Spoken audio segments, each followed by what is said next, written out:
I hit this issue today, and here is the quick fix that solved it. If you find yourself locked out of your Coinbase account, follow these steps to regain access.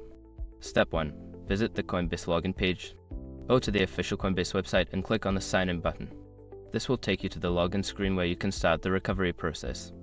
Step 2. Click on Forgot Password. On the login page, look for the Forgot Password link and click on it.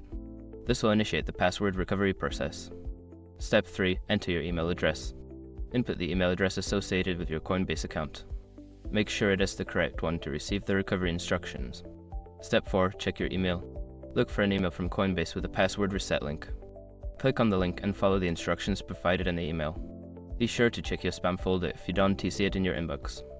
Step 5. Set a new password. Once you access the reset page, create a new password that meets Coinbase's security requirements.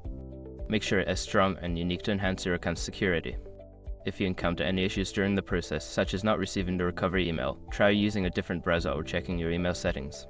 Good luck, and I hope you'll be back in your account soon.